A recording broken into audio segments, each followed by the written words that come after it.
Hello, ladies and gentlemen. It is I am Mighty Sophia, aka Emily Sophia, here to break down for you guys the latest episode of Bates Motel. We are on season 4, episode 5, Refraction. So, spoiler alert to before I endeavor to dive into the mad thick of things, as I shall be bearing all in this review. I laugh because it is ridiculously late, which is why I am speaking so quietly. So I apologize, but I don't have any background music or anything in this vlog, so you can turn it up as loud as you need to, and hopefully that will do the trick. Just remember to turn your volume back down before you go do other things that do not involve my voice in this video. So, I'm just looking out for you. But anyways, so what seems like a fairly slow episode on the surface, perhaps. I was actually kind of thinking to myself, I was like, oh yeah, this week is kind of a bit more subtle. We're kind of at this midway point where the show is assessing its bearings and weighing out all of these different relationships and things that are brewing under the surface or coming to the surface, but there was actually quite a bit of action in this particular chapter. I am definitely not going to undercut this episode in any way. I think that, of course, the most salacious and exciting developments were those that unfolded with Norman and Mother, of course. Now, something that kind of dawned upon me towards the end of this episode, and I don't know really how intelligent or unique of an observation this is, but I was thinking to myself, we have these two major couplings that are going on in the show right now. So we have Norma and Romero. You guys can use the shipping name if you so prefer. And then, of course, we also have Emma and Dylan. So those are kind of our two sort of power couples that are going on right now, of course. And you think to yourself, but wait a minute, what about Norman and Norma? Well, this particular season has been honing in more on Norman's relationship with himself. And of course, it is a very uneven and volatile and chaotic one because that relationship with himself so quickly devolves into his connection with and identity as Norma or Mother. And I was thinking to myself of just all of the intricate little details that we got in the scenes between Norman and his therapist, Dr. Edwards, I believe his name is, and just all of the details and things that came to light are so fascinating. It was really intriguing to see how, of course, what Norman is essentially trying to do is be the model crazy person, as in appear not crazy at all, because he realizes that perhaps it is in his best interest to be free again and to remove the barriers between himself and his mother, to have that sense of purpose of looking out for her. And so not only does he want to be helped or cured, at least as of the previous episode after his shenanigans at the landing strip. So not only does he genuinely want that, but he also just wants to be out, wants to be free, wants to have some semblance of control and happiness. So he thinks, what better way to feel better than to act better, because I can get out of the situation, I can get back to things the way that they should be, and back to, of course, Norma. That's the top priority for him. And so in attempting to play by the rules and recognizing that there could be a physiological dimension to his condition, that maybe he does need medication, and etc., etc., etc., they start to delve into certain territory that Norman is not able to handle on his own. Of course, Dr. Edwards seems to be pretty, on point to be asking questions about his relationship with Norma, especially after Norman does recant his statements about his mother being a murderer. About that. But then as he begins, it's when his father is brought up, actually, that things kind of begin to fall to disarray somewhat. Because in attempting to speak about his absentee father from his childhood, Norman is inevitably drawn up into the web that has been woven between himself and Norma, or in which the two of them are kind of bound together. Although sooner or later, Norman himself is going to kind of turn into the Black Widow of sorts, and Norma's going to find herself in a not so delightful position in Norman's web. But anyway, so he's like, yeah, my dad, I think I loved him, I guess, he worked a lot, whatever. Actually, he was a pretty bad dude, and once he was out of the picture, I was all that Norma had, and I had to be her frontline defense against the world, because what he was telling the doctor is that she's too trusting and she can be taken advantage of. And it's like, and all of these things are things that Mother sees in Norman himself, okay? So this is where the dissociative identity or personality disorder starts to come into play. I forget which one it was, and I don't know if those are different, and I took one semester of psych in college. I don't know anything. But anyway, so shenanigans. But yeah, so we see that the only way that Norman can really understand himself and his behavior is to get outside of himself. Ultimately, that leads to Mother coming out to play.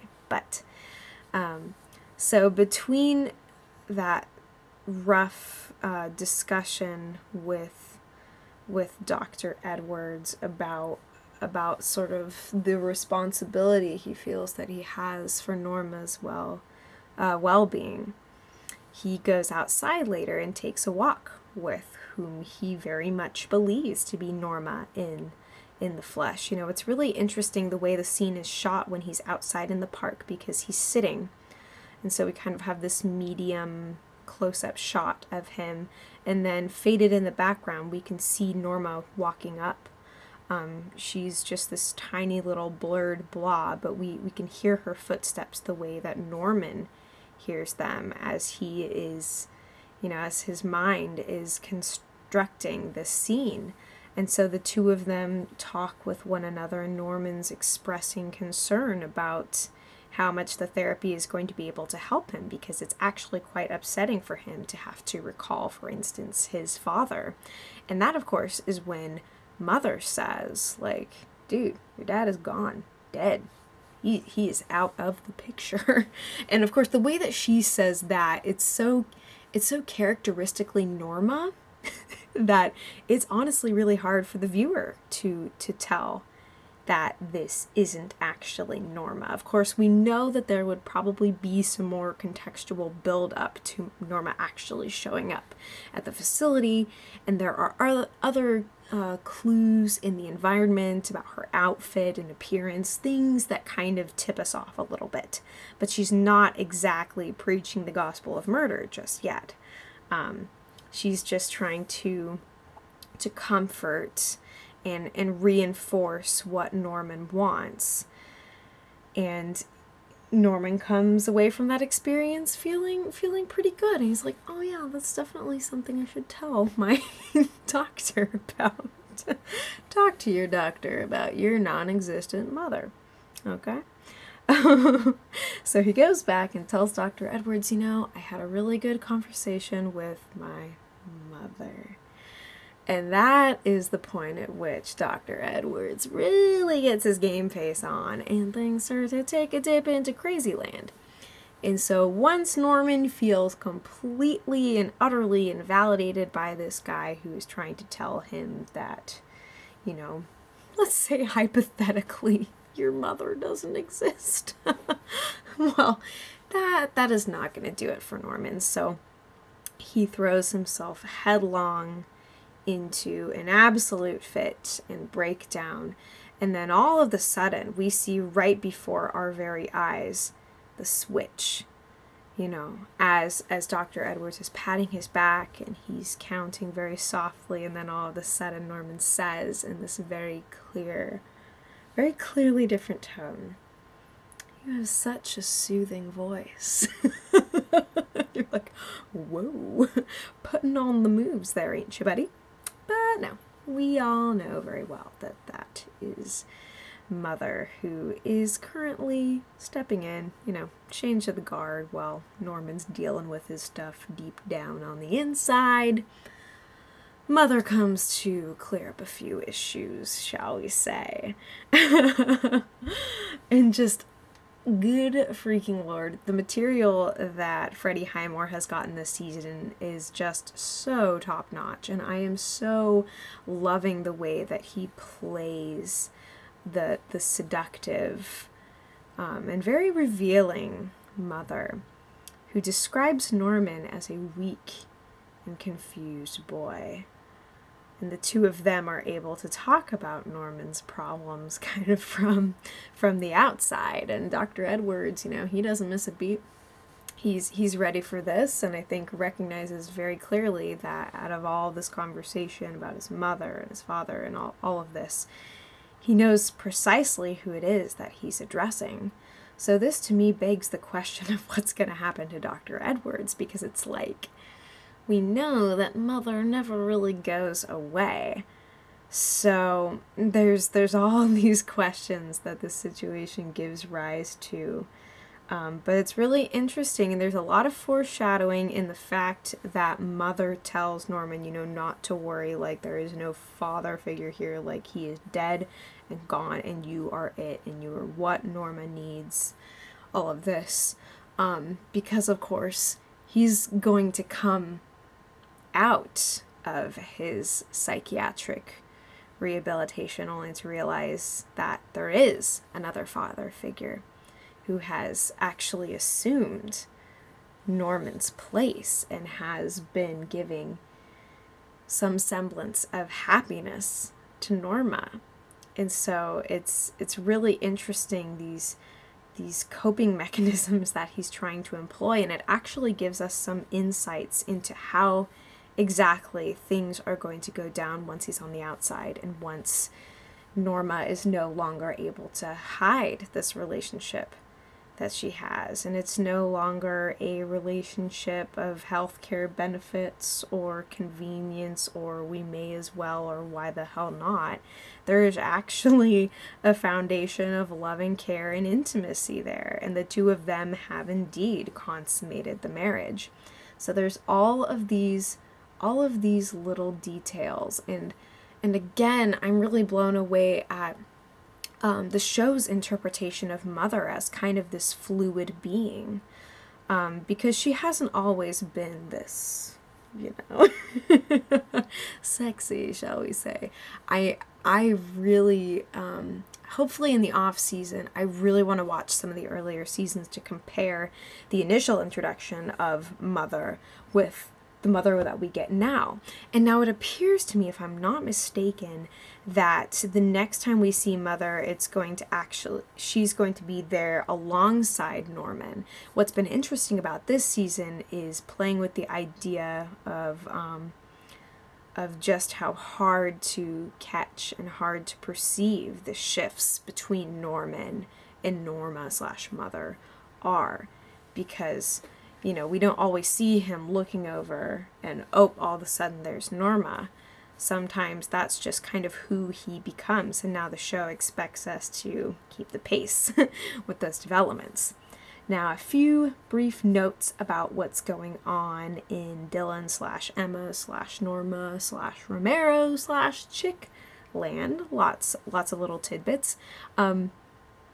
I'm trying to figure out what the show has in mind for poor Dylan and Emma, because now that the two of them are kind of isolated and detached from what's going on with Norman and Norma and the rest of the Bates family. Essentially, it's like, okay, clearly the writers aren't just wasting our time with this stuff, you know, like it's very sweet and exciting to see Emma finally recovering from the CF that she has dealt with the entire series, and to see her trying to find her bearings with a generally good guy who is trying to do the opposite of break bad. And so we see this and it's like, is this to contrast the pain and misery to come with the rest of the Bates clan, or is this also going to break down, you know, this innocence, this little cocoon of honeymooning that's going on with the two of them? And of course we see that there are insecurities, there are questions, they're trying to plan their futures.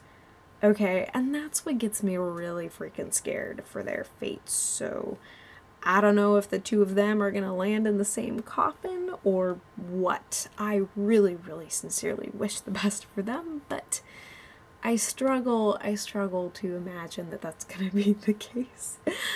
And then there is Norma, who just wants to get her door fixed. And Chick seems to be the right guy for the job. He's got, you know, artistic vision and really seems into the history of, I forget what the nickname for the house that he gave was, but it was really sweet to see the two of them kind of striking up this friendship, you know, and he tells this whole sob story about how he tried to save this dog from getting run over, and like, oh, that's why I'm crippled now. And then Norma unintentionally elicits the information that Caleb, the guy who did the deeds to Chick, is actually her brother. And so now, like, Chick knew that there was a reason why their spheres overlapped, you know, kind of Venn diagram style. They're the little shaded bit between the circles. He knew that there was a reason, kind of something greater than themselves at play, but he decided, hey, you know, I'm just kind of rolling along. I don't really have a purpose, a family, or anything here. He other than his desire for vengeance against Caleb and everything that's been taken from him, he's kind of an unfettered guy, and I really like his his nice poncho scarf thing that he's been donning as well, you know. He's got that woodland look. I was actually tweeting earlier, I think he should definitely open his own museum or brewery or something. Like, the guy is a craftsman, you know, give him a good trade, give him a little history. But no, now there are officially bigger fish to fry, and he is reopening some old wounds that took a very long time for Norma to close up, as he now sees her as the conduit and the channel to him exacting his revenge. And Norma, you know, she doesn't want to wish death upon her brother, and all of a sudden Chick is going at her, you know, digging into her with these questions about, like, you know, where do you really stand about this trauma that has formed your past and that, you know, led to the birth of and conception of one of your sons. It's really disturbing stuff that he's forcing her to own up to, and as to how that's going to complicate her already complicated relationship with Romero and with Norman. Who knows what's going to be dealt with by the time he actually gets free. But, yeah, I never liked Caleb. I'm not really excited for his return.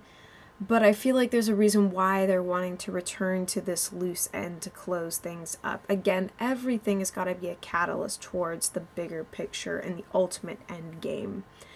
Otherwise, it just doesn't hit as close to home. So I hope that the show will continue to be cohesive and to bring everything in together. I really love the show. When it's at its best, everything is interconnected. And all of the themes are meshed, and that's what I really want to see in this penultimate season. So, any major details that I missed, please bring them up in the comments below. I need to remove contact lenses from my eyeballs, but I love you guys so much. Thanks for tuning into my review, and as always, I'll be back before you know it.